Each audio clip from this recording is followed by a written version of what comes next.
Good evening and Chanukah Sameach. Welcome back and a very, very warm welcome to all our international guests. And I don't mean Holy Law intrepid travelers around the world. I mean our honored guests from the Rock of Gibraltar and possibly over the Rock into Spain. I don't know if we have any Spanish people here this evening, but welcome back for another incredible evening tonight. Let me just... Our guest, Johnny Doughty. Do you know where our guest is? Oh, I can unmute you, then you and I can talk. Mr. Belilo, are you there, sir? Yes, I can see him. Mr. in Gibraltar, he's there. Okay, so I'm on the wrong page. Let me just find our guest. Oh, there we are. Let me pin you to the home page. I can put you where I need you. All right, let me just get there. Yes, hysterical. Okay, 1 second. Oh, perfect. Excellent. I can see everyone who I need to see. Johnny, I'm going to mute you again. And I will unmute you, sir, in a moment. Let me just add the relevant people to the home screen. And everyone's in the right place. Okay, we have had some very fun adventures this week in some very exotic places. We are not going to pretend to you for one moment, with all due respect, that Gibraltar is as exotic as Curacao or Iceland or Jamaica, but it is an incredible place, and I'm sure we're going to learn a tremendous amount this evening. Tonight, as befitting a very dignified guest, I'm going to start with a poem. Oh yes, and the poem takes us to a legend, the legend of the Queen of Spain's chair. So the legend is as follows. The Queen of Spain placed her chair on a hill with a view of Gibraltar when her troops were besieging the British enclave. The Queen swore she would not move from that spot unless the British flag was lowered from Gibraltar. Well, the big problem for her was the Brits were not going anywhere. And if not for some very decent Brits, it's very likely that the Queen of Spain would have had to either broken her promise or die in her chair. And this is the poem that accompanies this Gibraltarian legend. From the Queen of Spain's chair. High on the rock that fronts the sea stands alone our fortress key. Lady of the southern main, lady too of stately Spain. Look which way her eye she bends, where she will her sway extends. Free on air her banner thrown, half the world it calls its own.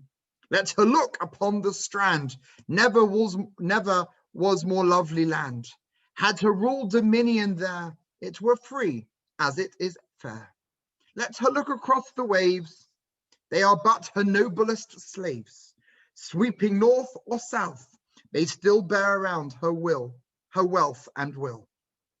Siege and strife these walls have borne, by the red artillery torn. Human life has poured its tide in the galleries at her side. But the flag that o'er her blows, rival nor successor knows. Lonely on the land and sea, where it has been, it will be. Safe upon her sea-beat rock, she might brave an army's shock. For the British banner keeps safe the fortress where it sweeps. As therefore the poor Queen of Spain had to remain on her chair in the face of British defiance. So it gives me great pleasure to invite you, sir, to unmute yourself so you and I can have a chat. You should be able to unmute yourself.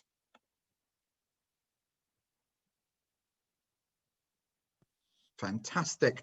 Chanukah Sameach to Gibraltar. Good evening, Mr. Mesod Bello. Welcome to Holy Law Community. Welcome from my side too. Happy Hanukkah to the whole world. Indeed, the world is much smaller these days, but it's incredible what we can do with a computer and goodwill by everyone.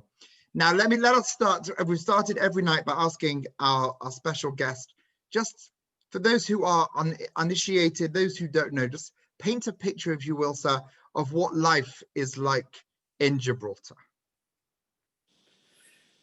Well, as you well explained, Gibraltar is geographically part of Spain, but was conquered by England in 1704 during a war of the Spanish Succession, when the King of Spain died without any heirs, and they were discussing and debating who was going to be the next King of Spain. The Spanish and the French wanted to give the crown to a French prince. Britain, England, Austria, and Holland were against that because they were going to form a very strong axis in Europe. So instead, they wanted to impose an Austrian prince. Both the Austrian and French royal houses were related to the Spanish one. But because they couldn't come to an agreement, they went to war over it. It was called the War of the Spanish Succession. And during that war, in 1704, the combined British and Dutch navies decided to attack Gibraltar in the name of the Austrian pretender. And they did that, and within 24 hours, they had actually captured the place. It wasn't very well defended. They captured the place in the name of the Austrian defender. And the Spanish population of Gibraltar, practically to the last man, left and went to Spain. Hardly 70 odd people remained behind. And the British immediately went along to reinforce the defenses of Gibraltar because they were expecting a counterattack, which was not long in coming. Counterattack came, but the British were able to hold their own and did not capitulate to the Spanish counterattack. But that war was to last another 8 years. And during that time, obviously, England was at war with Spain, and they obviously could not get their supplies from Spain. And England and Holland were too far away to supply. So they turned to across the straits to Morocco to obtain supplies. And who were the first people to establish these lines of supplies, commercial routes? But the Jews of Tetuan. Tetuan is a city in the very north of Morocco, across from Gibraltar. And it was inhabited by the descendants of Jews that had been expelled from Spain 200 years earlier. So these Jews immediately established these commercial routes with the British here garrison in Gibraltar, and they started importing food and provisions. At the end of the war, it was decided that they called a peace conference in the city of Utrecht in Holland. And in that treaty, amongst other things, Spain ceded Gibraltar to the British crown and heirs and successors forever. However, despite the fact that they could stomach giving up a little corner of the Spanish mainland, what they could not stomach was the fact that, having expelled the Jews from Spain 200 years earlier, that the Jews might come back under the British. And they insisted on including a clause in the Treaty of Utrecht whereby the British would not permit Jews or Moors to reside in Gibraltar. The British were not happy with that clause, but they signed it. That was in 1713. By that time, there were about 189 Jews already in Gibraltar who had come over from Morocco. The war ended. The Spanish opened their frontier with Gibraltar, and the British were now able to get their supplies from Spain and became less dependent on Morocco. And during that time, they invited the Bishop of Seville to pay a pastoral visit to those Roman Catholics that stayed in Gibraltar. The bishop came to Gibraltar and he was walking down the street and commented to his British officers who were accompanying him. They said, there must be a big high society wedding today because I've seen so many people so well dressed. And the British, in all their innocence, replied, no, there's no wedding today. It's just Saturday. And on Saturday, the Jews dress up in the best finery. So the bishop went back to his country and didn't waste any time in informing the government that there were Jews in Gibraltar. The Spanish government immediately sent a protest to the British government, to the English government in London, saying that they were not complying with the Treaty of Utrecht. And the London government sent an order to the governor of Gibraltar that he had to expel the Jews from here because they had to comply with the treaty they had signed. Now, the governor was not keen on doing that. Not because he had any particular love for the Jews here, but because everything that happened in Gibraltar required a license, whether you wanted to have a business, importing, exporting, having a shop, buying a house, whatever required the license, and that license went into the pocket of the governor. So very much like not wanting to kill the goose that lays the golden eggs, the last thing he wanted was to get rid of the Jews here because he was doing very well out of them. So what did he do? He called the leaders of the Jews here in Gibraltar, explained the problem, and this is what we're going to do. Gather them all here, which they did. They all boarded a ship. He sailed the ship to the middle of the Bay of Gibraltar, went back to his office and wrote back to his government that he had complied with their order and that he had expelled every single Jew from Gibraltar. He then sent that letter, obviously by sea, back to England, which would have taken a couple of weeks. But the very next day, he brought the ship back to Gibraltar, and the Jews disembarked. Now, the Spanish government were not stupid. They saw that we were playing games with them. And they carried on protesting until the King of Spain himself made a direct protest to King George II in England, who himself directly sent another order to the governor of Gibraltar that he had to expel the Jews. So the governor this time was obliged, and in 1718, he did expel the Jews from Gibraltar, and they went back to Morocco. The King of Morocco, the Sultan of Morocco, Mullah Ismail, he took umbrage because, after all, they were Moroccan subjects. But with an open frontier, being able to supply themselves in Spain, they were not dependent on Morocco. And perhaps that would have been the end of the very short occupation by Jews of Gibraltar, except that God Almighty, he works in mysterious ways. It was not to be. Within a couple of years, Spain and England were again at war with each other. So the Spanish closed the frontier and refused to supply Gibraltar. There was no military action here, but they were at war with each other. So the British had to go back to Morocco and plead to restore the commercial supply routes. And the King of Morocco said, just a minute, we've been through this before. If you want us to supply you, we want to negotiate a commercial treaty giving each other mutual rights of residence, of working, of having commercial relations. And they sent a minister from London who negotiated with the minister from Morocco, who was a Jew, Moshe Ben Attar, and they signed this commercial treaty in 1721, giving each other mutual rights, which went against the Treaty of Utrecht, but they were at war with each other, so England signed it. And the Jews were able to come back to Gibraltar in 1721, and we've been here ever since. I myself am a 9th generation Gibraltarian. My family came to Gibraltar just after that event. So where did your family come from before? Where did they move from? From Tetuan, and these were Jews who had been expelled from Spain in 1492, and a number of Jews from Spain, they settled in the north of Morocco, around Tetuan, and they did not integrate with the indigenous Jews of Morocco for a very long time.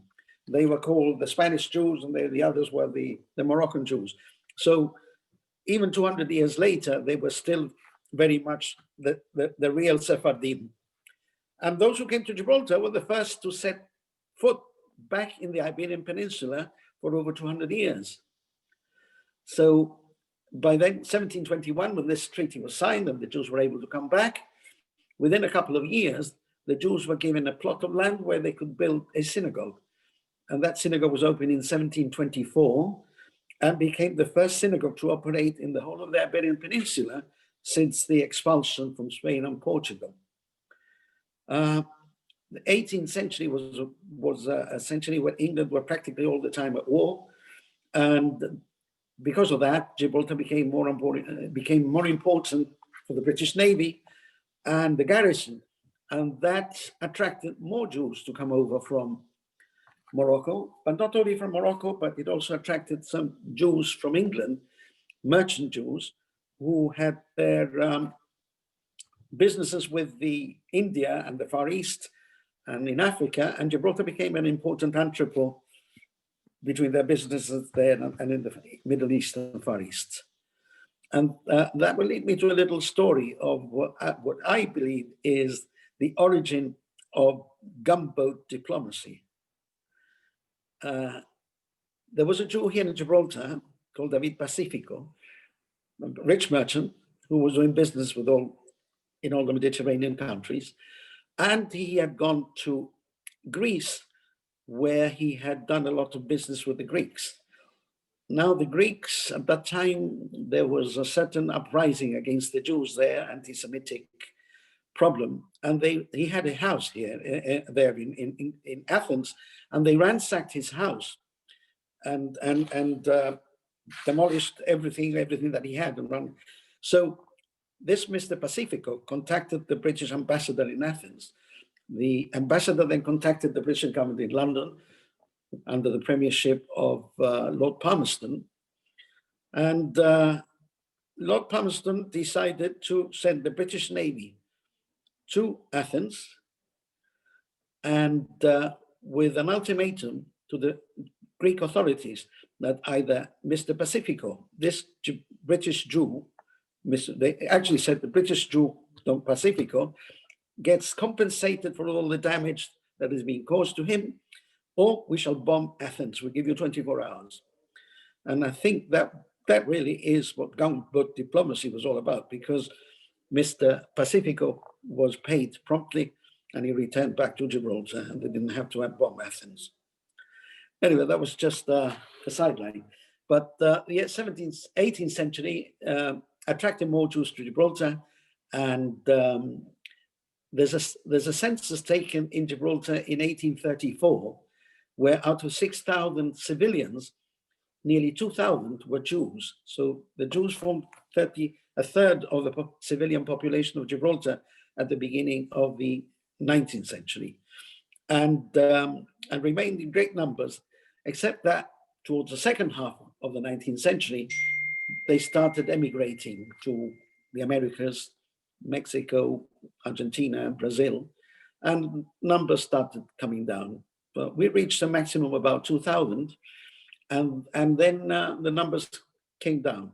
But during that century, and three other synagogues were opened in Gibraltar. We have a total of 4 synagogues here, which were necessary. When we have 2,000 Jews, you need more than 4 synagogues. Anyway, because of immigration, and in the beginning of the 20th century, there's a high incidence of celibacy in the community, and people getting married very late in life, so that the birth rate started going down together with emigration. And then came the Second World War, where all the civilians in Gibraltar, female, late women, elderly people and children were evacuated from Gibraltar, and only males were allowed to remain. And they went to several places. And at the end of the war, when repatriation took place, not all of those who had gone to England came back. So we lost their numbers also. Again, Gibraltar had been a very Orthodox Sephardi community, but during the 20th century, since 1927, they had not reappointed a new rabbi for the community, and the level of orthodoxy started to slide down. And we started getting a problem of mixed marriages. And it was only that, together with the celibacy and together with those who did not return from evacuation after the Second World War, the numbers dwindled down to about 500 in the 1950s. It was then that the community decided that they had to appoint a new rabbi, a new spiritual leader for the community, which they did, Rabbi Emmanuel Pacifici, an Italian rabbi, and he stopped the trend. He dedicated himself to, with the children, educating them, bringing them into Torah, and the children had an effect on their parents. And little by little, he turned back the rate of mixed marriages, reduced substantially, and people started going to yeshiva after school, which they hadn't in the past. Rabbi Pacifici stayed here for 10 years. He was followed by another Rabbi Haniwa, whose forte was in outreaching to the people who were on the fringes of the community and bring them back into the fold. And he was very successful with that, to the extent that mixed marriages now in Gibraltar are less than 5%. Not only that, but most of young boys and girls go to yeshiva and seminary before going to university. They're tending to get married younger. They're tending to get married, they're having more children, so that that trend that we were having in the community of Gibraltar of losing numbers was completely reversed, and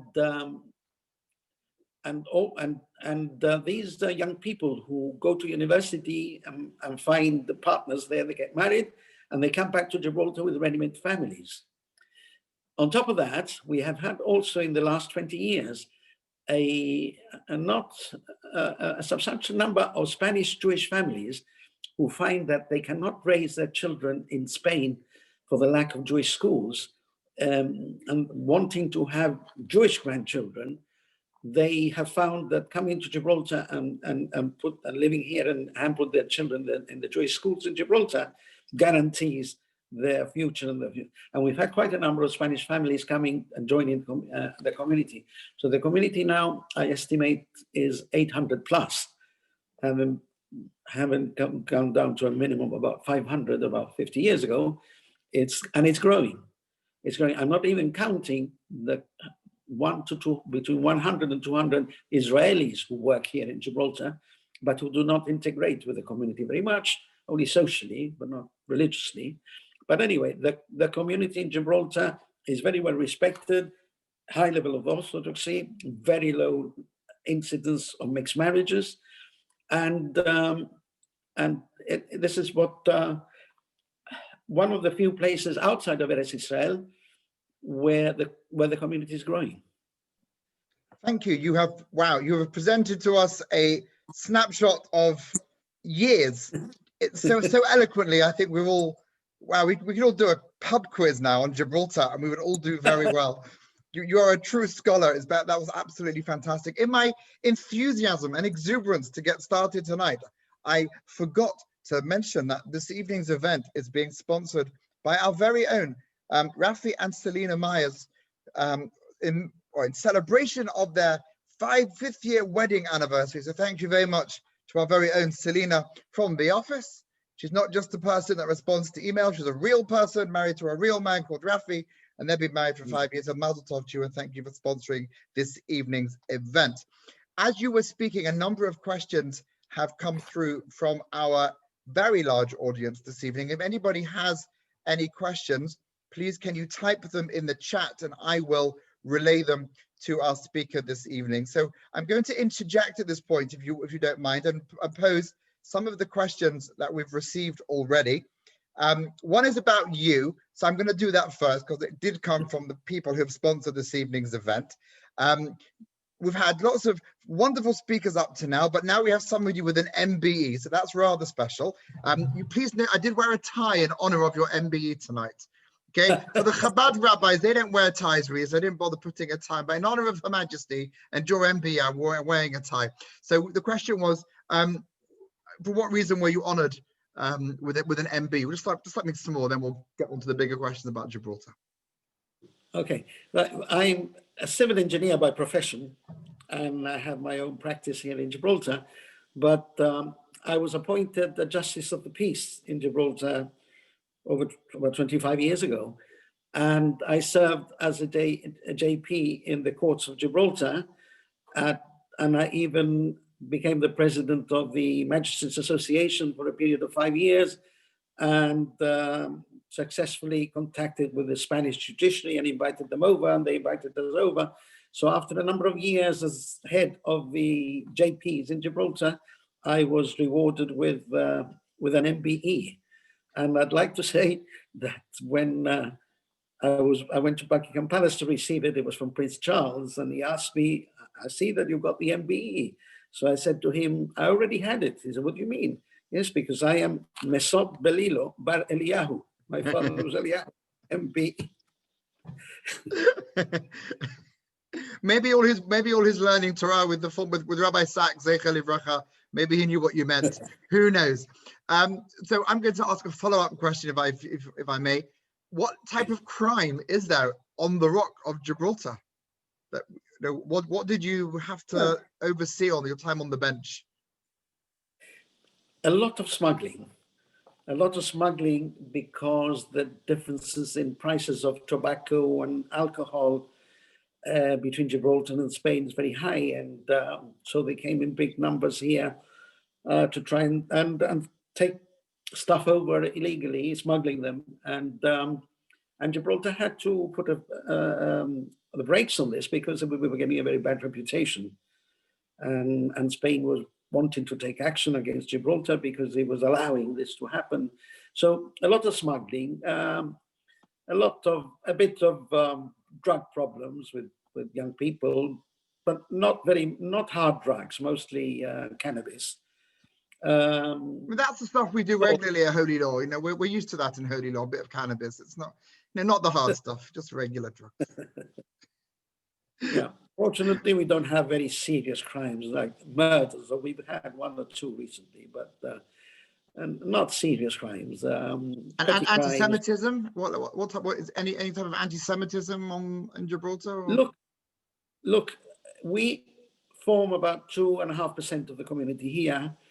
There's Moroccans living in Gibraltar here who were brought in when Spain closed the frontier on Gibraltar. Franco did that in 1969, and we had to import labor from Morocco, and they now outnumber the Jews in Gibraltar. There's about 2,000 of them here.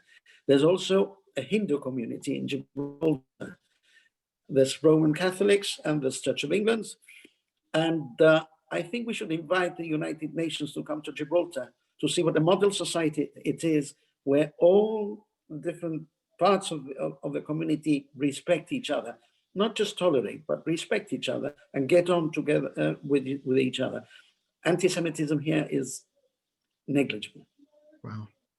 What's up? We have another question. What are the main lines of work for the Jewish community, other than maybe smuggling and then they turn up on your bench in the court? But let's forget that side of Gibraltar. What do people do to earn a livelihood? Yeah, the professions. There's lots of Jewish lawyers here, accountants, some medical, dentists, pharmacists. So you make your mothers proud. Yes. Men of Gibraltar are making their mums proud. Lawyer, pharmacist, accountant. Yeah. For the war, it was mostly in commerce. But now it's a minority, mostly professionals. We've even had the Jewish chief minister of Gibraltar for a number of years, when Gibraltar had devolved rule in Gibraltar, because up to then it had always been a military government here. Since the Second World War, there was devolution, and we had a civilian government now. We have our own elections. And for many years, the chief minister of Gibraltar was a Jew. Mm-hmm. And it wasn't because of the Jewish vote that he got in there, because we were only 2%. So he was a very popular chief minister. Thank you. We have our Brexit question. So we're going to ask the Brexit question. What is Gibraltar going to do from January the 1st, when the UK finally leaves the EU? Is Gibraltar going to remain in the EU or stay affiliated to the United Kingdom? Gibraltar joined the EU with Britain, and if Britain goes out, we have to go out with them, because we're not an independent country. We're British overseas territory. I must say that when we took part in the referendum 4 years ago, and Gibraltar voted 96% for remaining. So that's how strong the feeling is. Now, do you want to join Scotland? The problem we have here is that we have a frontier with Spain, and there's 15,000 people who cross the frontier every day to come and work in Gibraltar. 10,000 of them are Spanish. The others are British and other nationalities, and some Gibraltarians who have their houses in Spain and come in to work.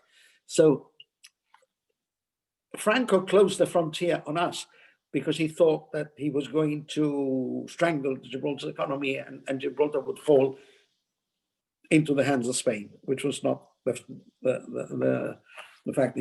if anything, it worked against it. It became, the Gibraltarian became a more strong identity by being shut off. Then they reopened it, and little by little, more and more Spaniards are coming to work in Gibraltar, coming from the surrounding territory of Gibraltar, where the unemployment rate is about 26%. So they're only too happy to be able to come and work in Gibraltar.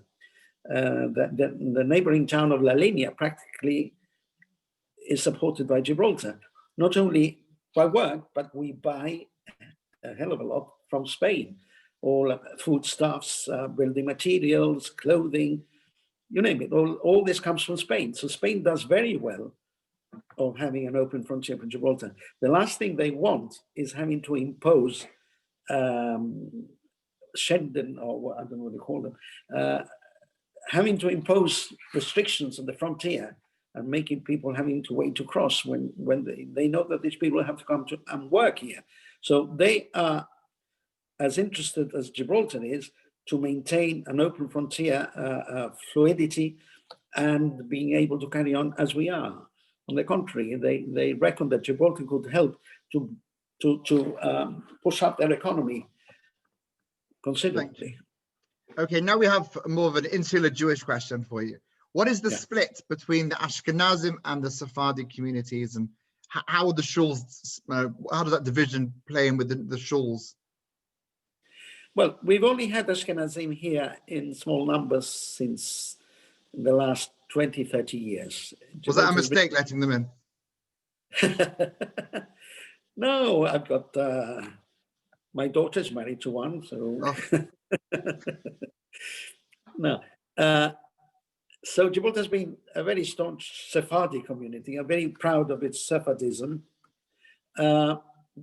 We have a few here. We have a small kollel in Gibraltar where half of the members of the kollel are Ashkenazim. They get on well with us. The 4 shuls here in Gibraltar are Sephardi shuls. But on the high holidays, they have their own services because they've been joined now with some families who come to live in Gibraltar for business reasons. They send their children to the Jewish schools, and we get on very well with them. Okay, I'm going to do something that I'm probably going to get told off for later, but it doesn't matter. At the end of your presentation this evening, I have no idea if you have a singing voice or not, but there must be some beautiful Sephardi piyutim that you could sing for us, even if it's just Ben Digamos, I don't know. But we've had all this Ashkenazi Chabad stuff for 4 days now. I think we have to have some sort of Sephardi piyut at the end. So you, or maybe text a friend, or if anyone here is from Gibraltar that you think might do a better job or want to accompany you, or that you can't do a duet, doesn't work on Zoom. So I thought we can have a little treat tonight of a Sephardi piyut, if that would be okay. You could have warned me earlier. I would have prepared. No, not now. We'll put some more questions first. It gives you a chance to text a friend if you feel like you want to see if maybe the Baal Tefillah, or then you got a Chazan here from Gibraltar. In the meantime, let me give you another question from one of our dear members. How can the community grow with the limited availability of property, always driving up prices? Maybe he's tried to buy a house in Gibraltar. I don't know. Look, I started my business as engineering consultancy about 38 years ago. And I was told by a friend, you must be mad opening this business. There's no room to build anything in Gibraltar. Well, 40 years later, we are still building a lot in Gibraltar, Baruch Hashem. And I was the first one to set up an engineering consultancy. I've got 2 competitors here with me, but we're all 3 of us very busy, and Gibraltar is developing at a very, very fast rate. Obviously, now we have to reclaim from the sea to gain more area to build on, which we're doing. And so there is a demand for housing, so more housing developments are getting on. Well, I have just read on our chat that you have a beautiful voice. How about that for serendipity that I thought of getting you to sing? Who would have thought? Right. Now, this has never happened to me, and I don't know if anyone's had this experience when shopping in Manchester, but according to our dear friend Mendel tells us that he gets Gibraltarian coins in his change all the time. Don't think it's ever happened to me in Sainsbury's or Tesco's, I can tell you that. Anyway, are UK coins legal tender in Gibraltar? Mendel's planning a trip. Can we use our money where you are? Yes, of course they are. They're exactly the same size and the same shape and everything. We have our own banknotes. We accept English notes here in Gibraltar, the same as we also accept euros, because it's in our interest to be able to accommodate everybody here. Of course, the reverse is not the same. We can't use our British Gibraltar pounds in England or Gibraltar coins. Well, I think somebody must be doing it in Manchester. If he gets change from shopping in Manchester, someone's pulling a fast one on some teenager in a kosher shop. Okay, Shabbat times. How does just to paint a picture of Gibraltar today? Manchester Shabbat finishes, as I'm sure you know, so late in the summer, 11 o'clock. What's a Shabbat start times, finish times, winter to summer? No, because we are near the equator, the variation in the times of Shabbat between summer and winter is a lot shorter than what it is in more northern latitudes.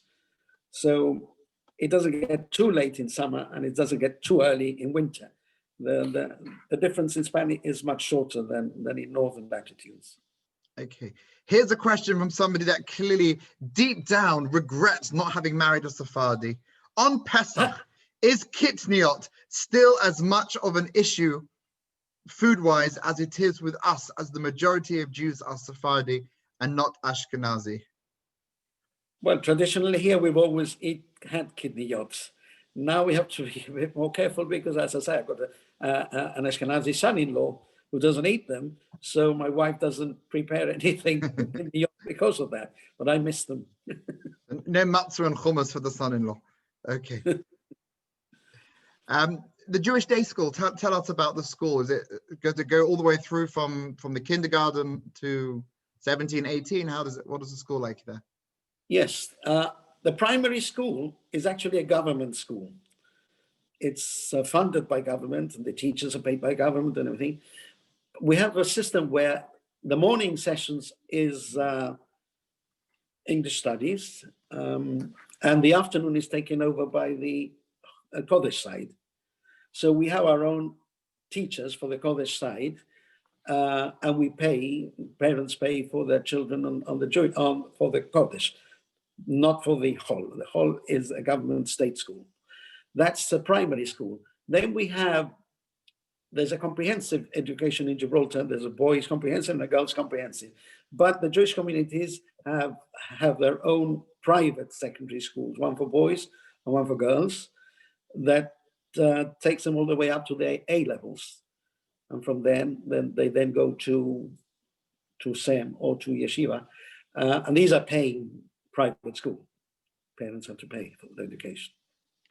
Imagine for a moment your job changed and you became the tourist minister for Gibraltar, or the minister to attract new people to move to Gibraltar. How would you convince our members of the United Kingdom Jewish community to come and move over to Gibraltar? What are the highlights for you living in Gibraltar? Well, first of all, the climate. We have a long summer here and they enjoy lovely beaches. So that attracts a lot of people. It doesn't get too cold here in winter. We've never seen snow here. So the climate is very important, I think. And also the ways and means of earning a livelihood in Gibraltar. There's no unemployment here. On the contrary, there's full employment and there's always vacancies here and there calling for more people. So it attracts more people who come to Gibraltar if they can find the accommodation, as you say, because it's such a successful economy, house prices are very high. But the government of Gibraltar they do housing schemes where they allow the buyers to buy 50% of the house, with the other 50% being paid by government, and with the possibility that they can then buy back into government the other 50% over years. So that enables a lot of families who would not have been able to raise a mortgage, a sufficient mortgage. It allows them because they only have to raise half a mortgage. So it's a very successful scheme that's been operated on in Gibraltar. Oh, it sounds like a great place. Do you have a lot of homeless people or asylum seekers? This is another question we've just been sent. No, there are a number of homeless people here, but not many. There's a society here that looks after them and feeds them. Asylum, not so much. We have the odd one. There's a lot of to come to Europe, but obviously there's no point in coming to Gibraltar because they would then have to cross another frontier to get into the rest of Europe. So they probably go straight into Spain or straight into France or Italy. There's no point in coming to Gibraltar because they immediately stand out like a sore thumb and they'll be picked up and returned. So we don't have a big problem. The next question comes from someone that has a background in working in education and museums, which contextualizes her question. Having visited the stunning old schools in Gibraltar, we wonder if there's an active policy to protect the buildings and heritage. Interesting question. At the moment, there's an active small committee who are wanting to establish a Jewish museum in Gibraltar, because there's a lot of materials in the synagogues, in stores that we don't use, which is a shame. And we want to attract Jewish visitors to Gibraltar. There's a kosher meat restaurant and a kosher dairy restaurant in Gibraltar, so that and services every day. So it makes it easier for Jewish travelers, with Jewish holiday makers, to come to Gibraltar, where they can have services and they have kosher meals, and there's a couple of delicatessen shops where they can buy. So I think we are trying to attract more Jews, and I think because of that, it makes sense to have a Jewish museum where there would be something else to attract Jewish travelers to Gibraltar. The government of Gibraltar, with whom we've spoken, are very for it. And if it wasn't for the problems at the moment with coronavirus and Brexit, they would come and really assist us with it. At the moment, we are trying to do it by ourselves with donors from outside Gibraltar. But so how has COVID then affected your community? The same as everybody else. Gibraltar, as everywhere else, has had a number of COVID people and still has.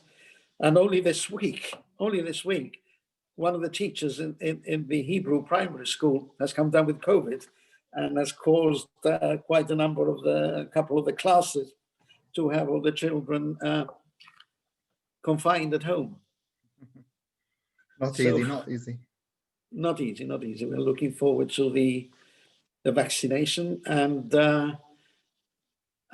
my prayer is that the miracle that Hanukkah represents, that this year the miracle should be that we see the last and the back of the coronavirus.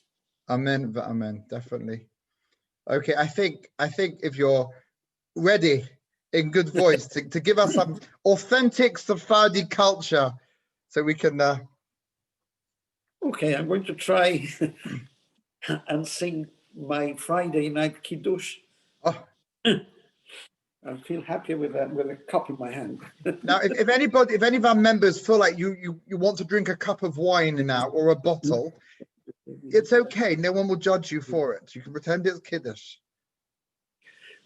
Okay, shall I? Yeah, בכבוד.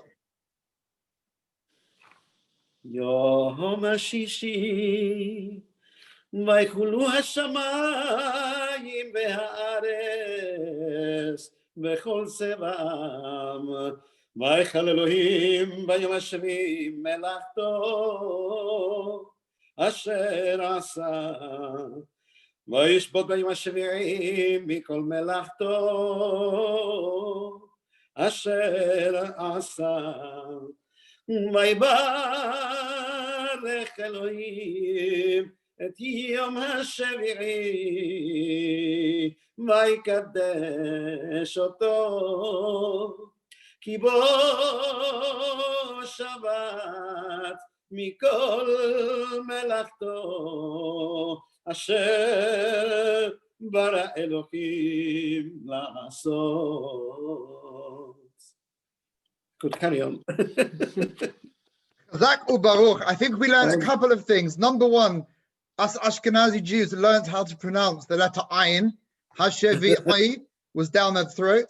And we learned that Sephardi Jews are not as hungry on a Friday night as Ashkenazim, because if an Ashkenazi man started singing Kiddush that slowly, the wife and children might have something to say about it.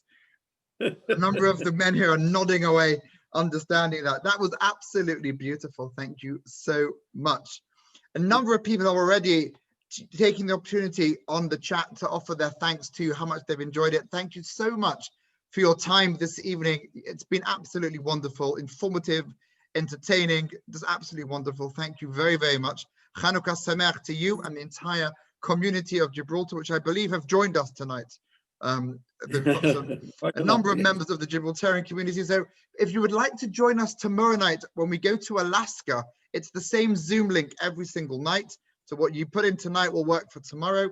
You're welcome to join us from Gibraltar to Alaska for something a whole lot colder, I would imagine, but I'm sure also will be fantastic. Thank you. Chanukah Sameach. Friends, it's been another fantastic evening. Very much. Thank you very much. Take care, everybody. See you tomorrow night. Thank you, Johnny. Another fantastic evening. Let's do the claps. Thank you very much. Thank you. Take care, sir. Thank you.